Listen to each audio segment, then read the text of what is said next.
remove school board members like me from office. And so the MOOC Army has been very helpful to me in the past, and I hope June 30th, tomorrow, is our second big fundraising deadline of the year for the second quarter. And I just want to get it out there and say, if you can help in any way, I do not want to have to deal with DeSantis-style money in politics here in this district. So please contribute if you can at moocsforkarl.com. Every penny goes to helping us reach voters. So moocsforkarl.com, anything would be greatly appreciated. We're still about, I think, 70 contributions away from our goal for the deadline at midnight tomorrow. All right, everybody, do your thing. Do your thing, kids. Yep. Everybody go. So this poll with Kamala Harris is just annoying. Yeah. I mean, Jeff Zients, is that how we pronounce the chief of staff? Yeah. Told Axios that he meets with Harris weekly and touted her policy ideas and leadership. I don't understand why. I mean, I do understand it. Being a lady person, it really gets on my nerves that she is being treated very differently than any other vice president before her in my memory. Do you agree with that, Karl? Yes. Yes. Two of these things are not like the other. Mm-hmm. I think that's, Barack Obama went through similar things as president. Mm-hmm. And so I think one of the ways that we can combat that is by demanding that pollsters actually ask meaningful questions, mm-hmm. right? Rather than asking open-ended questions, ask them specific questions about the policies that have been pursued and whether or not the American people like them. And I'll tell you what, two things will happen. One, the American people will be educated as to what's happening in Washington. And two, they will tell pollsters and consequently leaders in Washington that they are very pleased with the agenda that's been pursued and accomplished. Mm-hmm. I agree. That's the other thing. I mean, I hate polls anyway, and they've been so inaccurate the last 15 years that you really can't really believe it going into an election. And we're so far from the election, it's ridiculous. That's the thing. It's so ridiculous. I mean, the campaign has barely started. Yeah, it's just begun, and oh Biden, man, get used to it. It's only going to get far, far worse. I know. And the trash can that is Twitter is going to make it worse. I mean, the whole thing with the CPAP machine, like, that's a scandal. I mean, it's not a scandal. It's not a scandal. It just is a thing. And so they noticed, obviously he was up early enough and outside early enough for people to notice that he'd just taken it off. It's just grr. And like we were saying earlier, if that's all they got is Hunter, the CPAP, and his age, he's doing a really good job. I mean, and I agree with, what's your take on political advice regarding Hunter for the president? I think he's playing it exactly right. He loves his son. He hopes he stays on the right path, and that this is how things should be handled.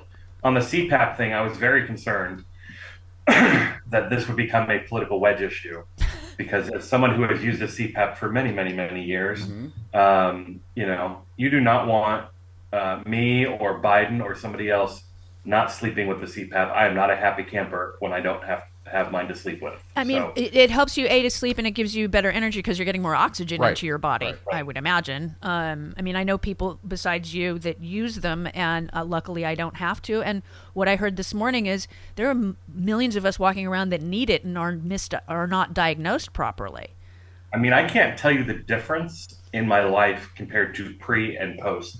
And if I don't have it for whatever reason, and I can't believe we're having this conversation. I feel like we're on a commercial, like on channel 13 at 2:00 in the morning. That's in LA. I'm sure this is the same thing everywhere. But the difference between before and after, and if I don't have it with me for some reason, is huge. I didn't know that I was tired until I had a CPAP. Wow. So. Oh, that's interesting. It makes sense, though. Sure. If you're not breathing when you're sleeping, you're going to be exhausted when you get up going, I just slept for 8 hours, hopefully. Excuse me. So John Eastman, our favorite, he's he's whining, saying he's whining about most likely going to lose his license. Right. He complained on Wednesday that he's been criticized for the plot because he believed Donald was the, quote, true winner. He said, I want to point out that they all say we're using this to overturn the election and undermine the will of the people, he told Bannon. And he said, no, we weren't. As you know well, we were trying to understand who the true winner was in order to bolster or enhance the will of the people and determine if there were illegal votes were cast. And if you count only the legal votes, Trump would have won. Didn't we litigate this over 60 times? Yes, and that's not what they're upset with him about. Right. Right. The court cases are the court cases. What they're upset with him about is his illegal plot to overturn the election. Right. Fake electors. Right. Exactly. So these things are different. And, if those are the kinds of things that somebody's going to do with a law license, they don't deserve to have one. I agree. I do believe he's going to lose his license. Is that your consensus as well, sir? I think so. I mean, if he doesn't, he should. And, maybe he and Rudy Giuliani can get together and form a new firm of former lawyers who can no longer practice. There are several of them at this point. So he did his interview, what was it, Tuesday? Giuliani did, right? Mm-hmm. That's right.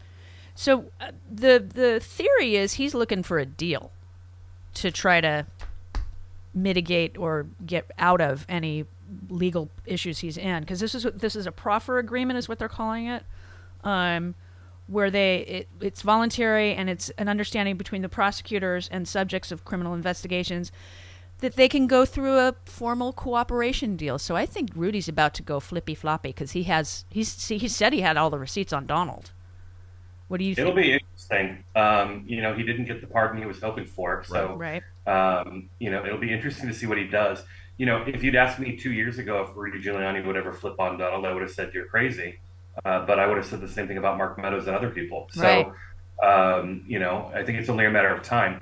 I think what people have realized over time, and it took a lot of them a long time to figure it out, is that loyalty to Donald Trump is a one-way street. Right. Yep.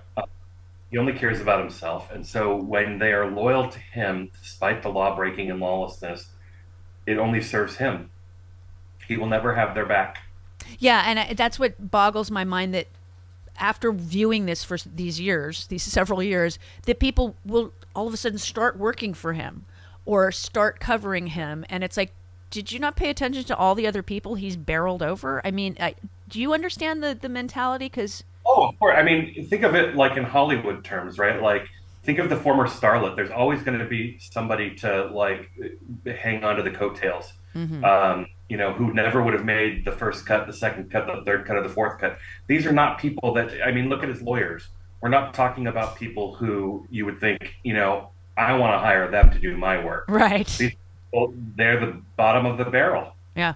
Yeah, I mean, I can't believe anybody besides a public defender would want to work, and even they would be like, please don't assign this guy to me. Please don't assign this guy to me. Because he's the worst. He doesn't pay. Waiting for him to announce he's defending himself. That? No one's better.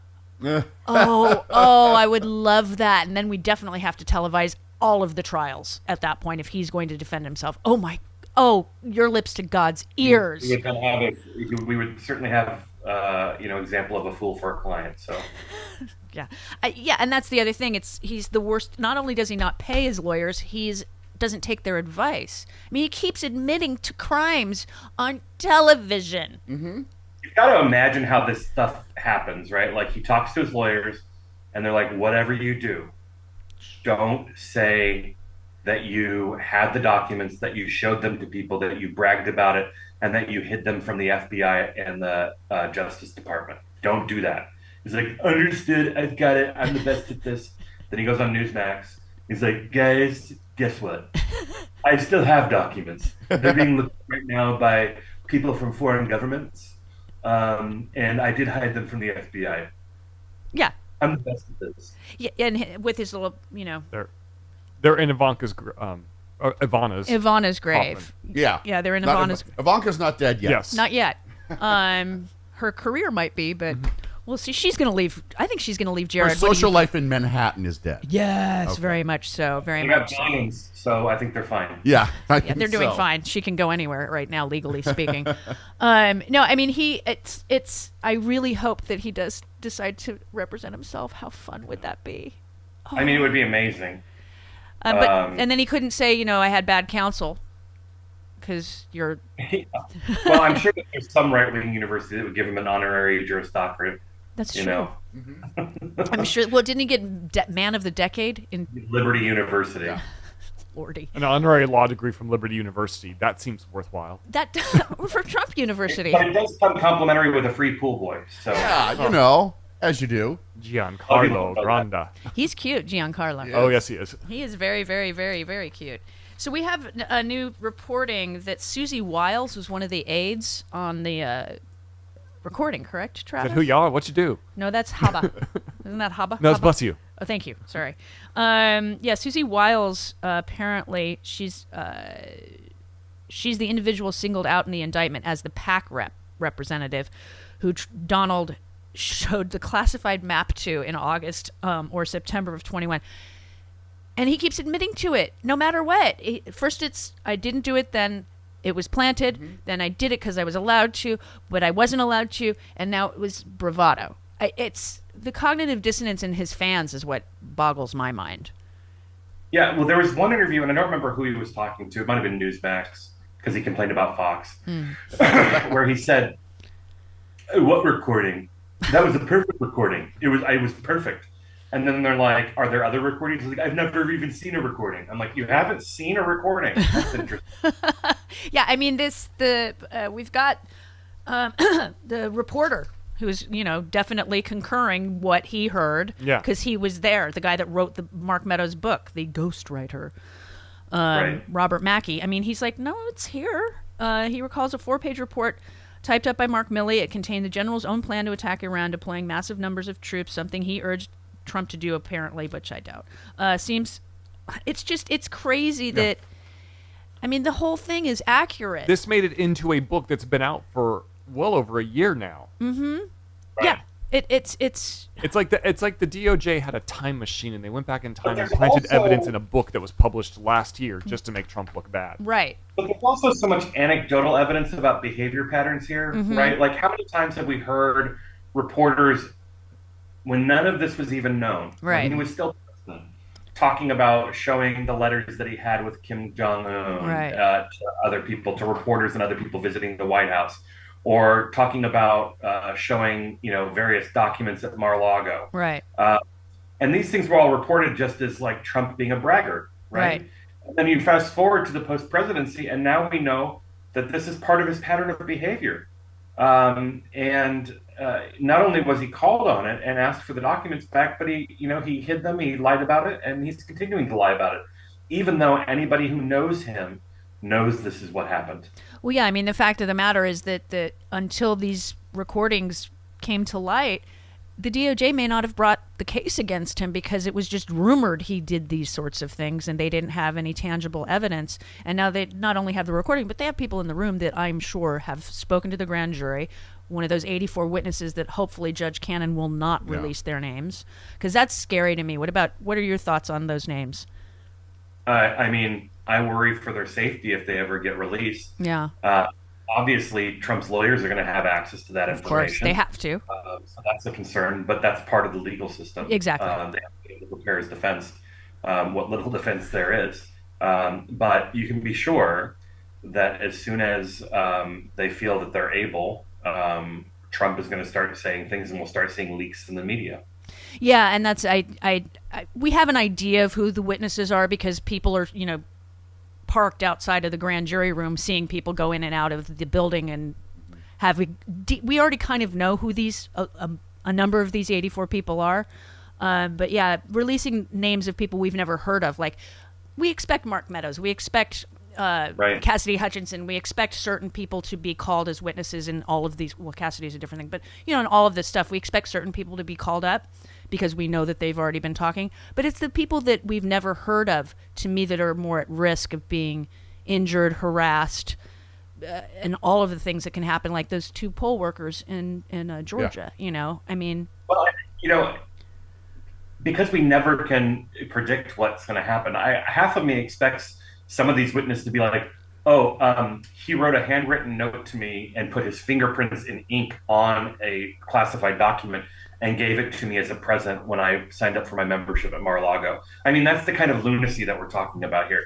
That you can never, like, anytime we think we know, how low this will go, it goes lower. Yeah. So we know what's been released thus far. We've heard many prosecutors say that they never put everything out there before a case. Right. So we will start seeing hints about what else is out there in the erratic ways that Trump communicates to his base.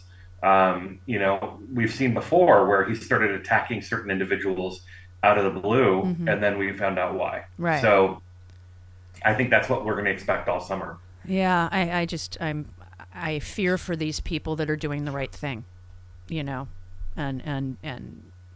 I look forward to him in prison because I don't see a reason that he can't go there once convicted. Oh my goodness, it's already 50 minutes after the hour. Thank you for coming on, Karl. Yay, Karl. Mooks for Karl. MovesForKarl.com. We're still closing in on our goal. Anybody can help us out. Don't let the DeSantis style machine take us out in November. Karl.com. Yeah, Thank everybody. you. Thanks, Karl. Bye, Have Karl. a great weekend. Yes, Happy 4th of July. Happy 4th. Enjoy. It's 51 minutes after the hour. We'll be right back on the Stephanie Miller Show.